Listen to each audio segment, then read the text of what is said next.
लग्नाची बेडी या मालिकेच्या आजच्या भागामध्ये आपण पाहणार आहोत. राघव आणि सिंधू एकमेकाशी बोलत आहेत. सिंधू राघवला जेलमध्ये भेटायला आलेली आहे आणि सिंधूने वकिलांबरोबर झालेला सर्व प्रकार राघवला सांगितलेला आहे. वकिलांचा घातपात झाल्याची गोष्ट सांगितल्यानंतर राघव म्हणतो की मला असं काहीतरी होईल अशी शंका आलेली होती. सिंधू म्हणते खरं तर तुम्ही हे मला सांगायला पाहिजे होतं. राघव म्हणतो पण त्यावेळेस ते मला सुचलं नाही. पण सिंधू आता ही गोष्ट लक्षात ठेव. तो वकील कोणत्याही थराला जाऊ शकतो ही गोष्ट आपल्या आता लक्षात आलेली आहे. त्यामुळं स्वतःला जपणं खूप गरजेचं आहे. वकिलावर होणारा हल्ला तो आपल्यावर देखील करू शकतो. त्यामुळे आपल्याला आता सुरक्षित राहणं गरजेचं आहे. पण त्याच्या या हल्ल्यामुळं एक गोष्ट मात्र आता फिक्स झाली आहे. सिंधू विचारते कोणती गोष्ट? तेव्हा राघव सांगतो की आपण योग्य दिशेला चाललेलो आहे. ज्या अर्थी आपण योग्य दिशेला चाललोय म्हणून तर तो आपल्यावर हल्ला करतोय. त्या वकिलाला हरण्याची भीती वाटतेय आणि त्या भीतीपोटीच त्याने तो हल्ला केलेला आहे. त्यामुळं आपण जी लढा लढतोय ती अगदी योग्य लढतोय. आपली दिशा ही सुद्धा अगदी योग्य आहे. फक्त आता आपण स्वतःचं संरक्षण करणं गरजेचं आहे. विशेषतः तू स्वतःचं संरक्षण करणं गरजेचं आहे, कारण तू बाहेर एकटे असतेस आणि तू स्वतःला जपणं तेवढंच गरजेचं आहे, असं राघवने सिंधूला सांगितलेलं आहे. राघव जेव्हा सिंधूला सांगतो की आपण योग्य दिशेला आहे, तेव्हा सिंधूला देखील या गोष्टीची खात्री पटते. आपण योग्य आहोत, आपण सत्य आहोत म्हणूनच आपल्याला त्रास दिला जातोय आणि म्हणूनच आपल्या वकिलावर देखील त्यांनी हल्ला केलेला आहे आणि आपल्याकडे असलेला पुरावा त्यांनी काढून घेतलेला आहे. असं असलं तरी आपण अजून पुरावे जमवू असं सिंधू राघवला सांगते. राघव म्हणतो, माझा तुझ्यावर विश्वास आहे. तू मला जेलमध्ये जास्त दिवस ठेवणारच नाहीस. तू काही ना काहीतरी करत राहशील सिंधू, पण मला जेलमध्ये ठेवणार नाहीस या गोष्टीवर माझा 100% विश्वास आहे. सिंधू म्हणते, अगदी बरोबर आहे. मी तुम्हाला जास्त दिवस जेलमध्ये ठेवणारच नाहीये. तर इकडे रत्न पारखेंच्या घरी रुक्मिणी आणि राजश्री एकमेकांना बोलत असतात. तेव्हाच हॉलमध्ये 2 व्यक्ती आलेल्या आहेत. महानगरपालिकेहून पेस्ट कंट्रोल करण्यासाठी 2 व्यक्ती त्यांच्या घराच्या समोर येऊन उभारलेले असतात आणि विचारतात की हे रत्न पारखेंचंच घर आहे का? तेव्हा रुक्मिणी त्यांना सांगते की हो, तुम्ही कशासाठी इथं आलेला आहात? असा प्रश्न जेव्हा तिने केलेला असतो, तेव्हा ते सांगतात की आम्ही पेस्ट कंट्रोल करण्यासाठी आलेलो आहोत. तेव्हा राजश्री आणि रुक्मिणी म्हणतात, आम्हाला त्याची काहीच गरज नाहीये. आम्ही तुम्हाला बोलवलेलंच नाही. त्यामुळे तुम्ही पेस्ट कंट्रोल करण्यासाठी येण्याचा काही प्रश्नच उद्भवत नाही. तेव्हा तो व्यक्ती म्हणतो, हो, तुम्ही बोलवलेलं नाहीये, पण आम्ही फ्रीमध्ये सर्व्हिस देण्यासाठी आलेलो आहोत. आम्हाला महानगरपालिकेने पाठवलेलं आहे. रुक्मिणी म्हणते, तुम्हाला समजतं बोललेलं? आम्हाला या गोष्टीची अजिबात गरज नाही. तेव्हा तो म्हणतो, हो, तुम्हाला गरज नसेल हो, पण आम्हाला गरज आहे. जर का आम्ही जास्तीत जास्त ठिकाणी पेस्ट कंट्रोल केलं ना, तरच आम्हाला 4 पैसे मिळतात. अन्यथा आम्हाला 4 पैसे मिळत नाहीत हो. म्हणून आम्हाला पेस्ट कंट्रोल करायची आहे. तेव्हा रुक्मिणी नको म्हणत असताना देखील राजश्री म्हणते, "अगं त्यांना 4 पैसे मिळत असतील, तर त्यांना करू दे पेस्ट कंट्रोल." असं म्हणून तिने त्या दोघांनाही आतमध्ये घेतलेलं आहे आणि ते दोघे आता पेस्ट कंट्रोल करण्यासाठी रत्न पारखेंच्या घरामध्ये घुसलेले आहेत. आणि ते दोघेही पेस्ट कंट्रोल करण्याच्या ऐवजी रत्न पारखेंच्या घरामध्ये सीसीटीव्ही कॅमेरे लावणार आहेत, ही गोष्ट मात्र रुक्मिणी आणि राजश्री यांना माहिती नाही आहेत. कारण हे दोघे पण श्रीकांत वकिलाने त्यांच्या घरी पाठवलेले त्याचीच माणसं आहेत, की जी सीसीटीव्ही फिट करण्यासाठी रत्न पारखेंच्या घरामध्ये पोहोचलेले आहेत. आल्याबरोबर त्यांनी कामाला सुरुवात केलेली असते. योग्य जागा बघून त्यांनी त्या ठिकाणी सीसीटीव्ही लावायला सुरुवात केलेली असते. वेगवेगळ्या ठिकाणी सीसीटीव्ही लावून त्याचं फुटेज आपल्याला मोबाईलवर मिळतंय का नाही हे सुद्धा ते चेक करत असतात. बाकीच्यांना असं वाटत असतं, की हे पेस्ट कंट्रोल करतायत म्हणून त्याकडं बाकीच्या घरच्या सदस्यांनी दुर्लक्ष केलेलं असतं आणि त्याच गोष्टीचा गैरफायदा बरोबर या दोघांनी घेतलेला असतो. वेगवेगळ्या ठिकाणी ते सीसीटीव्ही फुटेज लावत आहेत आणि त्याचं मिळणारं फुटेज देखील ते चेक करत आहेत. त्या दोघांनी अगदी कामाचा धडाकाच लावलेला असतो. वेगवेगळ्या ठिकाणी वर चढून जिथं जागा मिळेल तिथं त्यांनी ते सीसीटीव्ही लावायला सुरुवात केलेली असते. श्रीकांत वकिलांनी त्यांना सांगितलेलं असतं, की जास्तीत जास्त ठिकाणी हे सीसीटीव्ही फुटेज लावा म्हणजे आपल्याला योग्य अशी माहिती योग्य वेळेत मिळत राहील आणि त्याप्रमाणे चोरून लपवून त्यांनी बरोबर सर्वत्र सीसीटीव्ही लावायला सुरुवात केलेली आहे. तर इकडे हॉलमध्ये सर्वजण बसलेले आहेत. राजश्री, रुक्मिणी, ऋतुजा आणि रेश्मा यांना त्या पेस्ट कंट्रोलचा वास येत आहे. घरामध्ये विनाकारण पेस्ट कंट्रोल केली असं त्यांना वाटतंय. खरं तर त्या दोघांनी पेस्ट कंट्रोलच्या नावाखाली सीसीटीव्ही फुटेज लावलेत हे मात्र यांना माहीत नसतं. तेव्हा रुक्मिणी म्हणते, "मी तर राजश्रीला म्हणत होते नको, पण आता हिलाच त्या दोघांची काळजी वाटली आणि म्हणून हिने ते करायला लावलं." तेवढ्यात ते दोघे पण येतात आणि म्हणतात, की "आमचं काम पूर्ण झालेलं आहे. तुम्ही आम्हाला काम दिलं त्याबद्दल आम्ही तुमचे आभार मानतो." तेव्हा रुक्मिणी म्हणते, "झालं ना काम, आता तुम्ही गेलात तरी चालेल." ते दोघेही म्हणतात, की "खरंच तुमचे खूप खूप आभार" आणि धन्यवाद मानून ते दोघेही निघून जातात. पण त्या दोघांनी मोठा गेम केलेला मात्र अजून ह्या चारही व्यक्तींच्या लक्षात आलेला नाहीये. ते व्यक्ती जात असतात तेव्हा सर्वांना वाटत असतं, की आपलं घर आता पेस्ट कंट्रोल झालेलं आहे आणि सर्व कीटकांपासून मुक्त झालेलं आहे. तर इकडे श्रीकांत वकील आणि मधू एकमेकांना बोलत असतात. श्रीकांत वकिलाने मधूसाठी एक खुशखबर आणलेली आहे आणि ती खुशखबर ऐकल्यानंतर मधूला देखील खूपच आनंद होतो. ती बातमी आहे, रत्न पारखींच्या घरामध्ये CCTV लावून झालेले आहेत आणि हे ऐकल्यावर मधू खुश होते. आता आपल्याला इत्थंभूत माहिती मिळत राहणार. सिंधू काय-काय करते ते आपल्याला सगळं कळणार. सिंधूची एक-एक चाल आपल्याला समजणार आणि सिंधूच्या सगळ्या चालींवर आपल्याला लक्ष ठेवता येणार आणि त्याप्रमाणे आपल्याला पुढची चाल चालता येणार.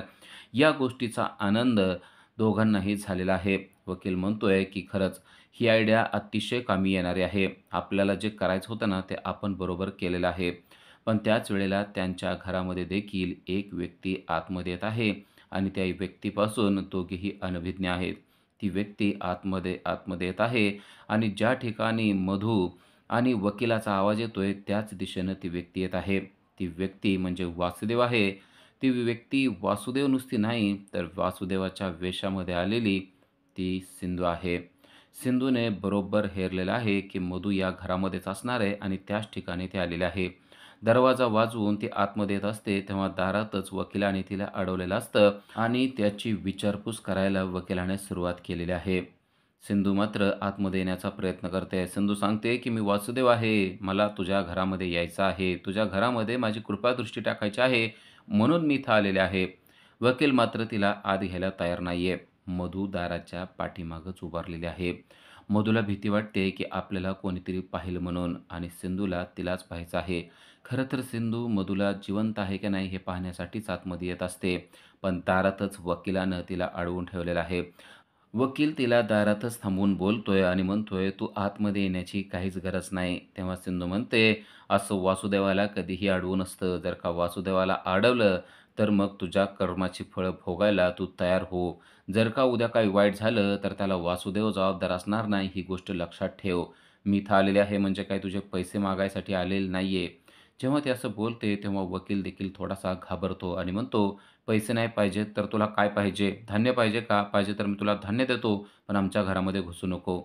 तेव्हा ती म्हणते, की "धान्यसुद्धा मला नको आहे. अरे, माझी कृपादृष्टी तुझ्यावर पडावी म्हणून मी आतमध्ये येते आणि तू मला आतमध्ये येऊ देत नाही. लक्ष्मी तुला टिळक लावायला आली आहे आणि तू टिळक लावून घेत नाहीस." असं म्हणून सिंधू त्याला झिडकारून आतमध्ये शिरते, पण तोपर्यंत मधू मात्र तेथून पळून गेलेली असते. घरात कोणतरी व्यक्ती येत आहे आणि त्या व्यक्तीने जर का आपल्याला पाहिलं तर मोठा घात होईल या भीतीने मधू लपून बसलेले असते. पण मधू कुठे लपलेले आहे हेच पाहण्यासाठी तर सिंधूने हे सगळं नाटक केलेलं आहे.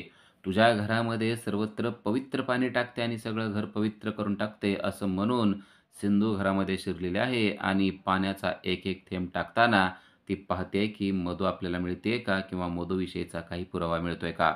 एक फोटो तिला मधूचा दिसतो आणि त्या फोटोला हारसुद्धा घातलेला नसतो. यावरून सिंधूला शंका आलेली आहे की मधू जिवंत आहे. अन्यथा या फोटोला त्यांनी हार घातलेला असता, असा तिच्या मनामध्ये तिनं तर्क केलेला आहे.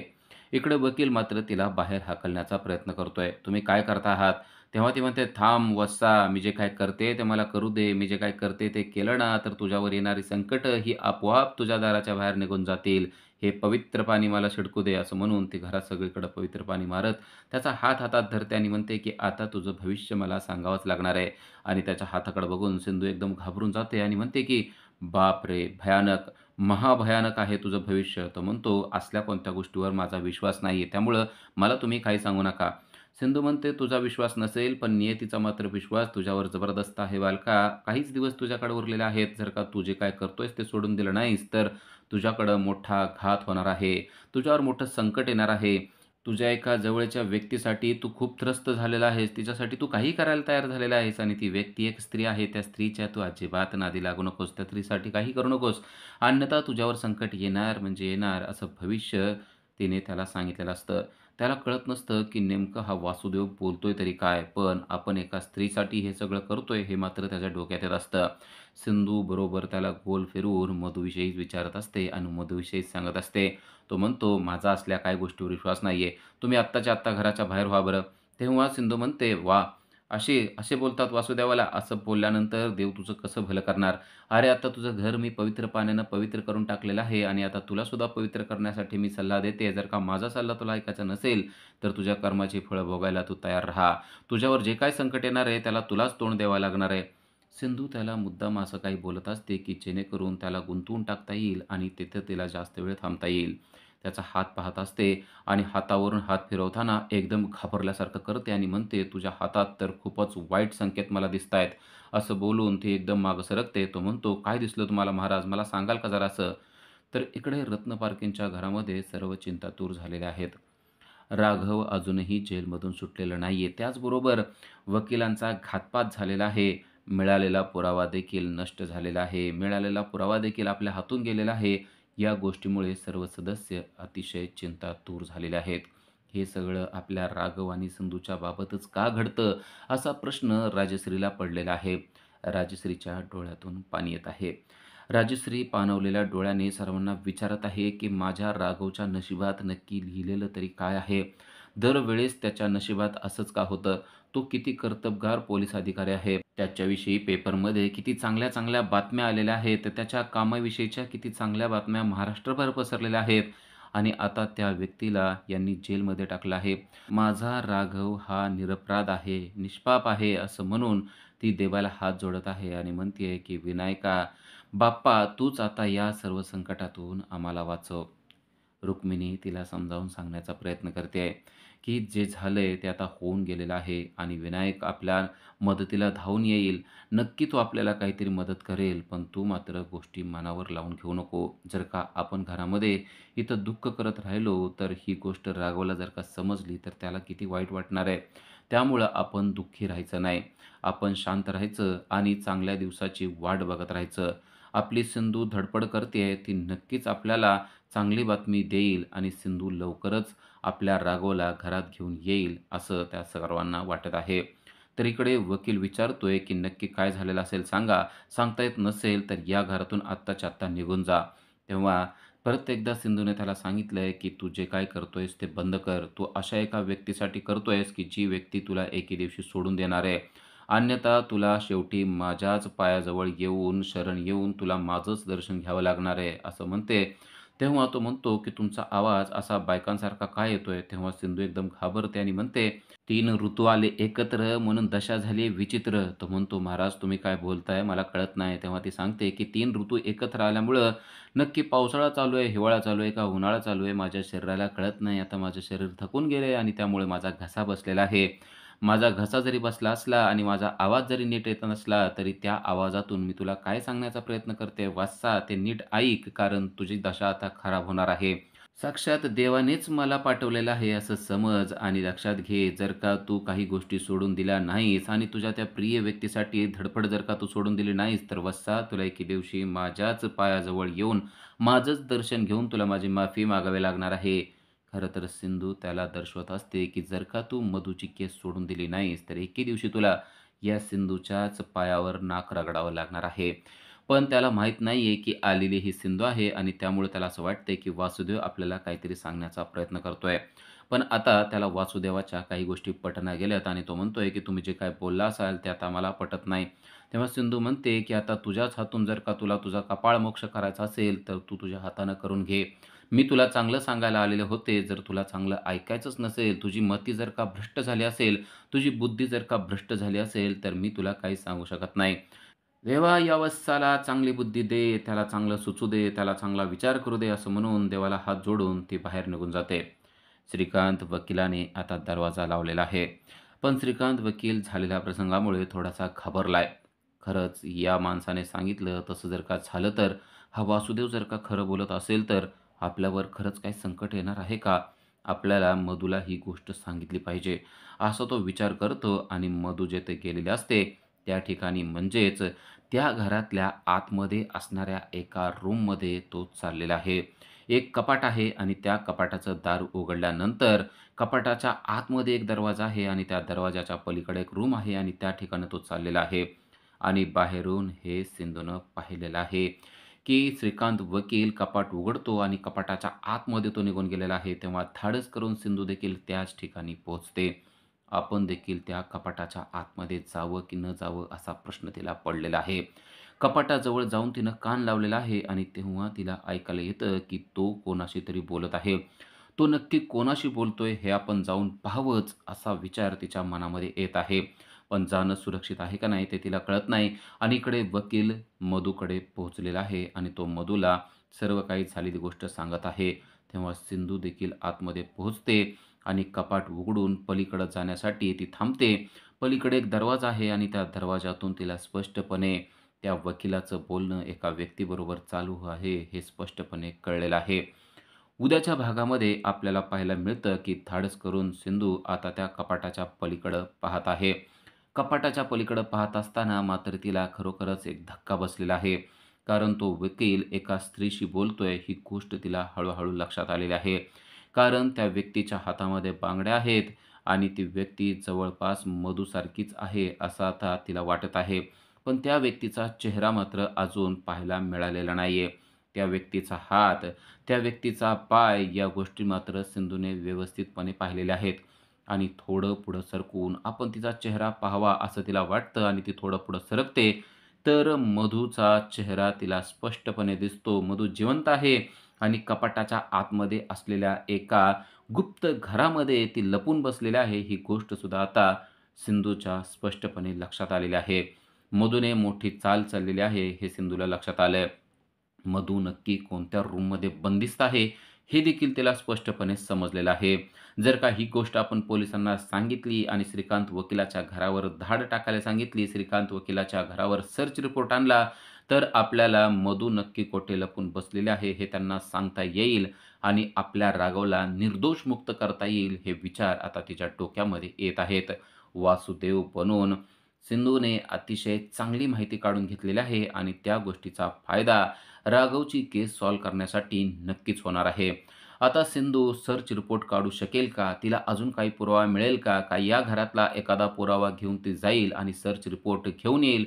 नक्की काय होणार आहे ते आपल्याला पुढील भागामध्ये समजणार आहे. अशा सीरियलच्या अपडेटसाठी आजच आमच्या चॅनलला सबस्क्राईब करा. थँक